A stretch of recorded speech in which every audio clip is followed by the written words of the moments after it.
A la mar, senyores, i es fa collita molta afanya. Peres, melons, poma i sucre, així es canta la marenya. Em diuen Cento i bueno, soc fill de llauradors i treballo a la terra així als Marells de Rafelcai. I bueno, soc llaurador. Estem en un puesto per a mi molt especial. És un tarrosset de sucre que té Gandia. Així se comptaven més de 40 sénies, vale? per a treure raulla en tracció animal. Era terra de pobres, no? Quan se n'eixia el riu i ho inundava tot, la collita que feres tenia que ser rapideta. Tot el món pot adquirir un marell per pocs diners, però si està vora el riu, ai, no li penses collir res. La meva trajectòria, a principi, és treballant amb mon pare. Amb mon pare, ma mare, els germans, perquè l'agricultura abans era un negoci familiar. El que passa és que al final te'n vas de la terra, comencem a viure una altra era en què la gent renega de la terra, te'n vas a treballar a una fàbrica, fins que arriba un moment que te dones compte que estàs millor en la terra i te la xues i dius, per morir-me si dins me muic en el bancal i me'n vinc a la terra. El tema del relleu generacional està molt difícil, però intentem fer alguna coseta. Hi ha un programa de conselleria que es diu l'agricultor tutor i ens permet formar a gent que el dia de demà vulgui agarrar el testic, per així han passat diverses persones molt vàlides com Paula, perquè una persona a sol no és que siga duríssim, és que no és viable. No és viable perquè al final vols eixir d'una explotació laboral per a viure en un món lliure i acabes autoexplotant-te. I molts d'ells estan en el camp i molts d'ells volen continuar en el projecte que jo tinc. Soc una jove de poble que ha intentat treballar del camp i s'ha trobat molt de problemes. El lloc on ens trobem, l'Horta Històrica de la Comarca de la Safor, en els llibres de botànica del passat recull que és de les més fèrtils de la Mediterrània i del País Valencià en concret, i a banda té molta diversitat de terres. Jo començo a clavar-me en l'agricultura perquè estic abans vinculada durant uns anys a la lluita ecologista. El que passa és que és una lluita que sempre partís des de la resistència, és a dir, des de confrontar a coses que van a fer-se. No sé per què hi havia alguna cosa que me vinculava a la terra. Després he pogut comprendre que ha sigut la meva infantesa vincular a diferents espais naturals de la comarca de la Safor que m'han fet tindre com un mínim de sensibilitat per el paisatge que m'envolta, per cuidar el que tinc. El tema de viure les estacions i anar en el sol i damunt, si treballes en les llunes conforme treballo jo, descobreixes un altre món. És una cosa que mentre estàs a pinyó en un horari marcat se t'olvida hasta respirar. El cuidar la terra i que en cabant ella em cuida a mi, l'oferir els meus productes a un consumidor que al mateix temps també em cuida a mi, és una energia que retroalimenta contínuament. I encara que siga dur, que siga pesat, tenim moments d'estrès, tenim un moment que plou, ens fiquem el xubasquero i collim i tal i qual, quan vas en una floricola així de preciosa uno i li la dones i fa uau, val la pena. El ritme de treball és molt pausat, està vinculat al ritme que té la natura i per tant te torna a sentar en el que són els ciments de lo que hauria de ser la vida, i a banda d'això, en la cura i el suport mutu entre espècies per eixir endavant. Doncs com tot això me reafirma en que este ofici per a mi és el que vull fer durant tota la meva vida, encara que ara, per condicions de precarietat, accés a la terra, que només pots tindre eixida comercial si apostes pel monocultiu d'algo, és molt complicat, perquè al final acabem en ritmes capitalistes i no és el que no vull produir aliments en un ritme de vida hiper ràpid. Una de les dificultats més grans que me trobe és la carretera de l'accés sud al port. que curiosament passa pel mig del meu bancal al poquet de temps d'haver-es començat. L'argumentari que van gastar, bueno, no van gastar argumentari, perquè simplement a mi m'arriba una carta d'expropiació forçosa, aleshores expropien el terreny, jo demane que me donen el mateix terreny que tinc, que m'ho donen en un altre puesto, me diuen que no, que se pagaran uns diners, és que volen ells. El tema de vertebrar el teu territori i partir-lo en dos mitjançant una decisió salomònica, a mi van haver coses que em van afectar moltíssim. Gestionar emocionalment que lleven la terra que treballava ton pare i que tu has treballat en companyia de ton pare i la teva família és molt dur.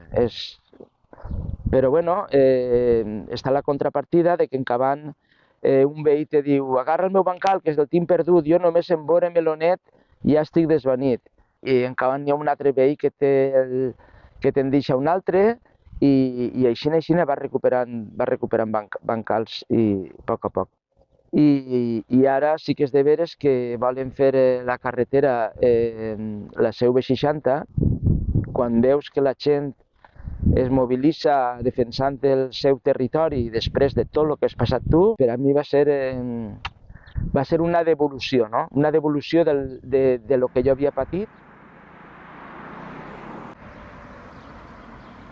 El projecte de construcció de la CV60 al seu pas per la Safor és una idea d'uns quants polítics que es van treure de la màniga perquè el sector de la construcció ja no té tanta obra en quant a edificacions i, per tant, ha de centrar els seus esforços en el que és obra pública.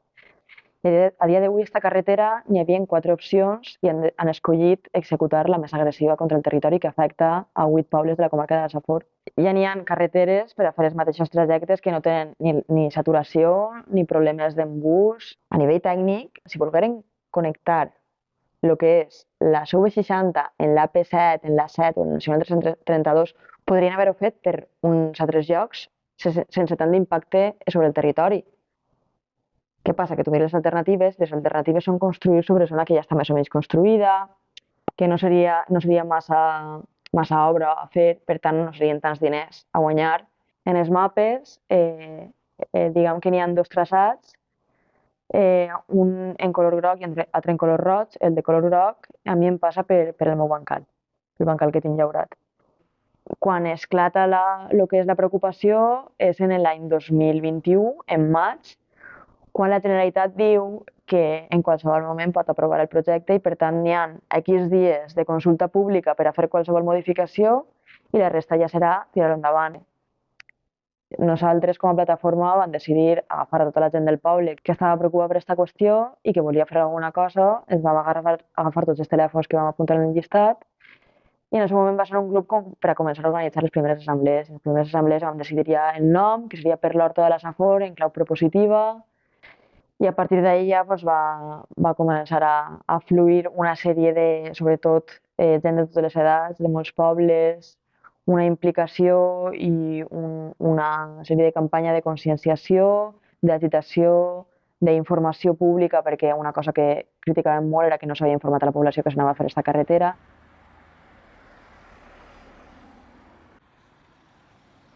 Les implicacions d'una carretera com el que estan planificant per damunt del territori, com és la CV60 pel pas de la Safor, són una barbaritat, són una aberració.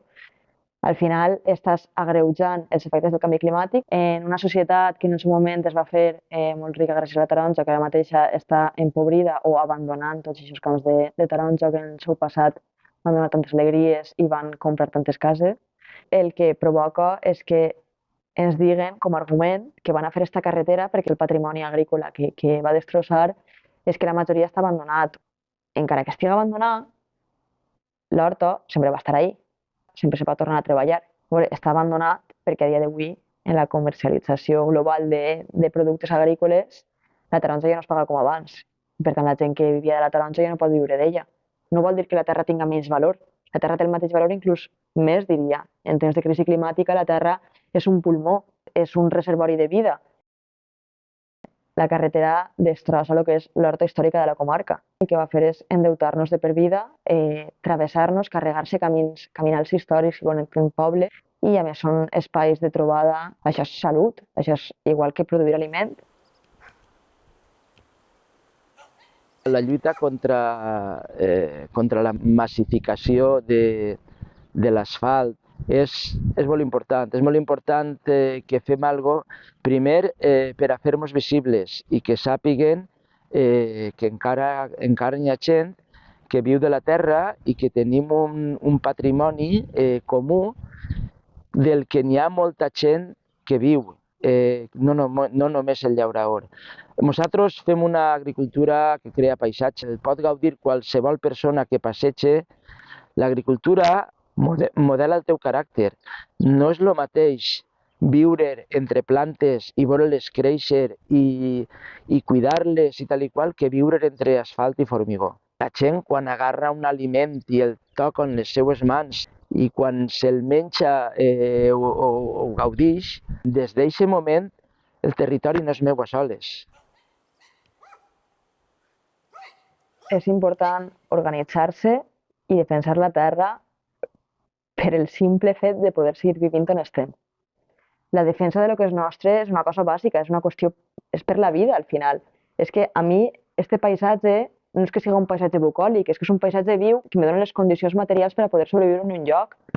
I per a mi el futur de l'agricultura seria una agricultura que alimenta la seva població. Si tenim un lloc tan fèrtil, hem de protegir-lo i defensar-lo per assegurar les que venen ací i les que hauran de vindre fugint de condicions extremes de supervivència en el seu territori.